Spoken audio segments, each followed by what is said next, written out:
10वीं कक्षा के तृतीय भाषा हिंदी क्लास को सबको स्वागत। बच्चों, आज हम इस वीडियो में मनुष्यता और एक तिनका विषय का प्रश्नोत्तर आलोचना करेंगे। ऐसा प्रश्न प्राक निर्वाचन परीक्षा में आएगा। पहले मनुष्यता विषय से प्रश्नोत्तर आलोचना करेंगे, इसके बाद एक तिनका विषय से प्रश्नोत्तर आलोचना करेंगे। एक एक वाक्य में उत्तर दीजिए। मनुष्यता कविता का कवि कौन है? मैथिली शरण गुप्त मनुष्यता कविता का कवि है। कवि किससे न डरने की बात कर रहे हैं?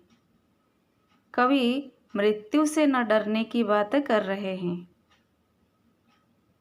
कवि कैसी मृत्यु को प्राप्त करने का परामर्श दे रहे हैं?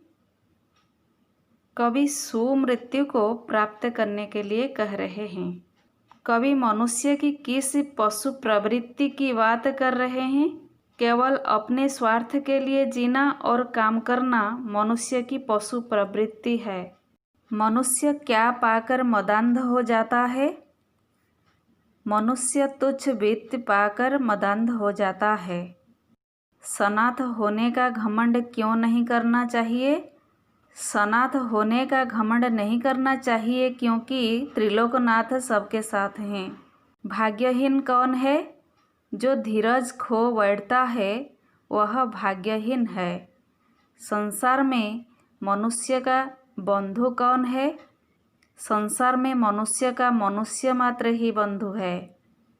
पुराण पुरुष हमारे क्या हैं? पुराण पुरुष हमारे पिता हैं। वेद किसका प्रमाण देते हैं? वेद प्रमाण देते हैं कि हमारे अंतःकरण में आत्मा विद्यमान होने से हम सब एक हैं। कौन बंधु की व्यथा हरण कर सकता है? बंधु ही बंधु की व्यथा हरण कर सकता है। एक तिनका। एक तिनका कविता का कवि कौन है?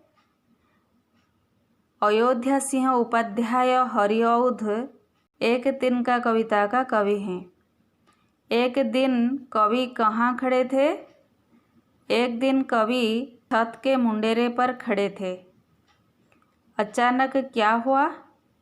अचानक दूर से उड़ता हुआ एक तिनका आकर कवि की आँख में गिरा।